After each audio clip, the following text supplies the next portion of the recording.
So I'm incredibly excited to welcome this next speaker that we have.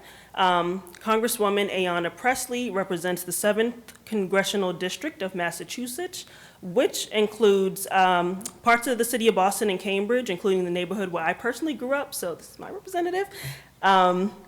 She's the first woman to be elected to Congress from the Commonwealth of Massachusetts, the first woman of color. She, prior to her election to the House of Representatives, she was the first woman of color to be elected to the Boston City Council in its 100-year history, and this opened the door for a number of women to follow in her footsteps. During her time at the Boston City Council, Congresswoman Pressley worked in partnership with residents, advocates, and other elected officials to combat the inequities and disparities that the community experienced. In addition to her accomplishments, she convened the first listening-only hearing in the Boston City Council's history, where 300 families impacted by gun violence and trauma shared their stories with city officials. She's well known in the city of Boston for her advocacy work and her passion for public service, and now as Congresswoman for Massachusetts, she is taking that passion to a national level. Please welcome Representative Ayanna Pressley.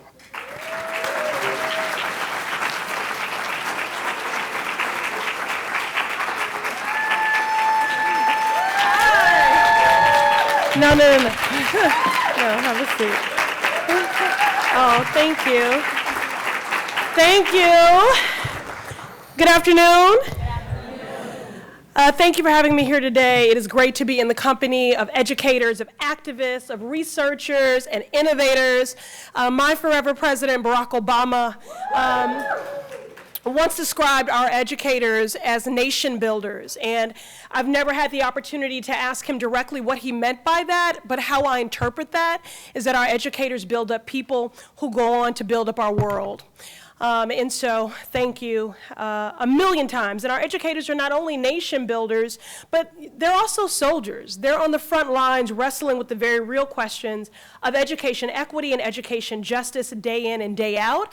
I am so grateful to CAP for bringing us together today for an honest dialogue about solutions and about the pain points in this work. And it's so important that all of you are here today because I know that we are sort of drinking from this fire hose and people are fatigued and they are weary and they are incredulous about the new lows that are reached every day.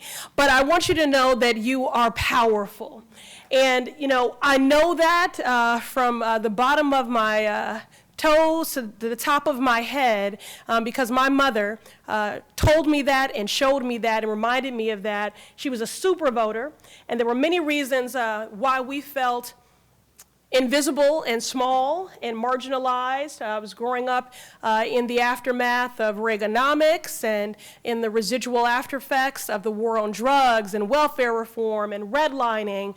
But my mother made sure I knew that on election day, despite the fact that we so often felt unseen and small, on this day we would be counted, that we would be seen, and that we were powerful. And I believed her. And when she would pull that curtain and we would walk out after we voted, I would just stand up a little bit taller. So I know that we are powerful, and I don't want you to lose sight of that. We do find ourselves in unprecedented times as a nation. We're at a real inflection point. We are at a crossroads, but these unprecedented times demand and require of each of us a bold activist leadership. Unprecedented organizing, unprecedented mobilizing, unprecedented legislating. And when we come together in community, when we get it right, our schools reflect the best of our communities in everything, from the physical buildings to the curriculum, to the care, and the care as well.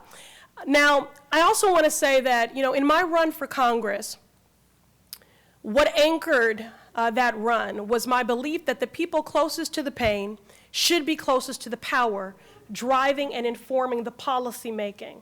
There are many in their analysis of that statement who thought I was talking about myself. I was not. I was talking about the people in this room, the people that I actively partner with, that I intently listen to, that I'm led and informed by, that I govern with. All of you are closest to the pain, and you need to be a part of the policy solutions and problem solving. You are closest to the pain. You are nation builders and you are soldiers in the work and in the fight and in the pursuit of education, justice, and of equity. You are crippled by student debt, with the Department of Education breaking the promise it made to those who have gone into public service, denying 99% of our public service loan forgiveness applicants. You are struggling to take care of aging parents with skyrocketing health care and housing costs, limiting the dignity of our neighbors to age and community. You are giving of your time and talent to students in front of you every day who quite literally cannot afford to start a family of their own, given the layers of economic injustice coupled with the rising cost of childcare. Manifest in so many of the educators and those who were formerly in the classroom and still in the classroom that I meet are stories of hope, of resilience, a vision of what it could mean to invest in our nation builders. But promises made by policymakers remain unmet, and we continue to undervalue what is one of the most critical professions in our nation. Now, what's also on my heart today, and I want to share with you, and I do aim to speak from my heart in rooms like this of shared values and close company, I am soon to introduce a bill on another education equity issue. And it's one that I need all of us to be talking about, because if you don't talk about it, you can't work on it. And that is the push out of girls of color. We know that girls of color are more likely to be disciplined or suspended for arbitrary infractions like dress code violations. From natural hairstyles to body shaming, our girls are over-policed, underprotected, and too often pushed out of school and onto a pathway to the criminal legal system. Our girls matter. Their lives, their talents, their right to an education. It is time to more closely align our policies with our values. And I'm talking about the critical charge and interpersonal interactions inside a classroom, but I'm also talking about the necessary and long overdue systems change and culture change that centers the rights and needs of our students and embraces the totality of their identities and their contributions. I am here today to affirm that these intractable challenges we face are challenges really of political will and courage. That we can pay our teachers a living wage, that we can cancel student debt, that we can decriminalize the hair and bodies of our students and invest more in our schools than we do in weapons of war. We are at a tipping point, and in our lifetime, I believe that we can organize and we can shift the paradigm of what is possible. Within a generation, we could advance equity through education in lasting ways. It starts in rooms like these, and in communities, around kitchen tables and teachers' break rooms. I am grateful to enlist all of you as partners in this work, and I'll just close with the final stanza of a poem that is my favorite poem and that we draw on in every electoral fight. And it's a poem by Marge Piercy entitled "To Be of Use."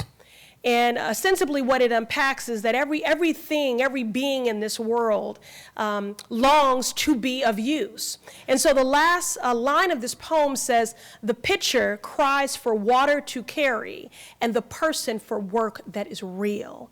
This work is real, and it is my honor to do it in partnership with you. Thank you for having me. Thank you. All right. I'm sorry, y'all. I got to get to the next thing, but I'm so incredibly grateful for you, and I know my sister in service, Johanna Hayes, is en route here. I'm endorsed in anybody with Anna, okay? Ayanna, Johanna, and we are so fortunate in Congress to have a Teacher of the Year in Johanna Hayes, and so she'll be joining you soon. Take care.